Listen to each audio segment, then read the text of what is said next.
আবারও প্রধানমন্ত্রীর চট্টগ্রাম সফরের আপডেট জানতে চাই। প্রধানমন্ত্রী ইতোমধ্যেই তো চট্টগ্রামে পৌঁছেছেন এবং সেখানে বলছিলাম মাতারবাড়ি বিদ্যুৎ কেন্দ্র এবং কয়লা বিদ্যুৎ প্রকল্প সবকিছু তিনি দেখবেন।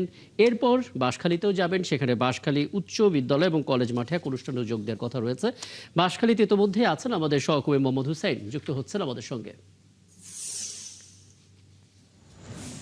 মোহাম্মদ হুসাইন, একটু বলবেন প্রধানমন্ত্রীর এই সফরকে ঘিরে নিশ্চিতভাবে জেলা উপজেলা সহ দলীয় নেতাকর্মীদের এক ধরনের উৎসাহ উদ্দীপনা প্রস্তুতি সবকিছুই রয়েছে। সেই ছবিগুলো একটু দেখতে চাই, তাদের কথা শুনতে চাই। প্রধানমন্ত্রী এখানে কি কি কর্মসূচি পালন করবে একবার একটু জেনে নিতে চাই আপনার মাধ্যমে। মোহাম্মদ হুসাইন।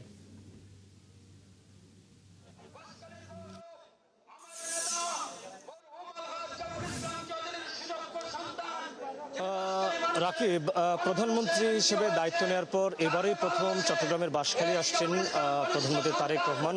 আজকে দিনব্যাপী সফরের প্রথমেই আপনি যেমনটা বললেন মাতারবাড়ি মহেশখালী মাতারবাড়ি গভীর সমুদ্র বন্দর এবং কয়লা বিদ্যুৎ প্রকল্প এবং মহেশখালী সমন্বিত উন্নয়ন কর্তৃপক্ষ যে কার্যক্রম সেই কার্যক্রম পরিদর্শন শেষে এবং প্রকল্প পরিদর্শন শেষে তিনি কিন্তু বাঁশখালীর, আমি ঠিক যে জায়গায় আছি এখানে বাঁশখালী দক্ষিণ বাঁশখালী উচ্চ বিদ্যালয় মাঠ, এই মাঠে এসে উপস্থিত হবেন। আপনি জানেন যে সাম্প্রতিক বন্যায় চট্টগ্রামের উপজেলাগুলোর মধ্যে বাঁশখালী উপজেলা সব থেকে বেশি ক্ষতিগ্রস্ত হয়েছে। বিশেষ করে এই উপকূল অঞ্চলের যে জেলে সম্প্রদায় রয়েছে তাদের ঘরবাড়ি ভীষণভাবে ক্ষতিগ্রস্ত হয়েছে, বিধ্বস্ত হয়েছে, ভেঙে গেছে এবং ফসলের জমি তলিয়ে গেছে। এবং এই বন্যায় সব থেকে বেশি বাঁশখালী উপজেলার মানুষ ক্ষতিগ্রস্ত হয়েছে। ফলে এখানে বন্যায় ক্ষতিগ্রস্তদের পুনর্বাসনের লক্ষ্যে একটি আয়োজিত এই সভায় কিন্তু তিনি যোগদান করবেন। এখানকার সাধারণ মানুষের উদ্দেশ্যে বক্তব্য রাখবেন। তাদের অনেকখানি প্রত্যাশা রয়েছে, যেমনটা চট্টগ্রাম থেকে কক্সবাজার পর্যন্ত যে সড়কটি রয়েছে, বাঁশখালী হয়ে যে সড়কটি রয়েছে সেই সড়কটি 4 লেন করবার প্রতিশ্রুতি ছিল। সেই প্রতিশ্রুতি বাস্তবায়ন সরকার প্রধানের কাছ থেকে তারা চান।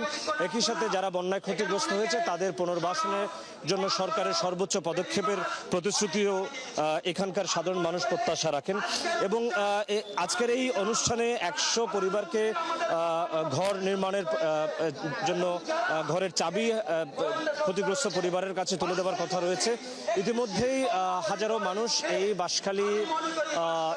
দক্ষিণ বাঁশখালী উচ্চ বিদ্যালয় কলেজ মাঠে এসে উপস্থিত হয়েছেন। প্রধানমন্ত্রীকে এক নজর দেখবার জন্য তারা এখানে এসে উপস্থিত হয়েছেন। এর পরবর্তীতে এখান থেকে ফটিকছড়িতে তিনি যাবেন। হেফাজতের আমির আল্লামা মুহিবুল্লাহ বাবুনগরী তার মাদ্রাসায় তার সাথে দেখা করতে যাবেন। পরবর্তীতে আল্লামা আহমদ শফির কবর জিয়ারত করবেন হাটাজারিতে, এবং হাটাজারিতে বন্যায় ক্ষতিগ্রস্তদের পুনর্বাসনের লক্ষ্যে আরেকটি জনসভায় তিনি যোগ দেবেন বিকেল 5টায়। এর পরবর্তীতে হোটেল রেডিসন ব্লুতে তিনি তার একটি সাংগঠনিক সভা করবেন চট্টগ্রামের নেতাকর্মীদের সাথে নিয়ে। তো রাকিব, আসলে এখন 12টা 20 মিনিটের দিকে মূলত প্রধানমন্ত্রী তারেক রহমান এই দক্ষিণ বাঁশখালী বাহারচরা যে সমুদ্র সৈকত সংলগ্ন যে স্কুলটি রয়েছে, যে জনসভার মঞ্চ করা হয়েছে, সেখানে এসে তিনি যোগ দেবেন। এখানকার সাধারণ মানুষের কথা শুনবেন এবং এখানকার সাধারণ মানুষের যে প্রত্যাশা সেই প্রত্যাশা পূরণের আশ্বাসও দেবেন বলে এখানকার সাধারণ মানুষ প্রত্যাশা রাখে। তো রাকিব, সারাদিনে আজকে কক্সবাজার এবং চট্টগ্রামের সফরে চট্টগ্রামের বাঁশখালী থেকে এই ছিল আমার কাছে প্রধানমন্ত্রী তারেক রহমানের সফরের সবশেষ খবর। অনেক ধন্যবাদ মোহাম্মদ হুসাইন। আপনি যখন কথা বলছেন তখন বাজে 11টা 22 এবং আপনি বললেন 12টা 30-এ প্রধানমন্ত্রী এখানে পৌঁছাবেন এবং কথা বলবেন। নিশ্চয়ই ঘণ্টাখানেক যেই বিরতি আছে সেখানে আরও তথ্য আপনার হাতে আসবে, আরও কথা বলবো আপনার সঙ্গে। যুক্ত হয়েছিলেন সহকর্মী মোহাম্মদ হুসাইন, বলছিলেন বাঁশখালী থেকে।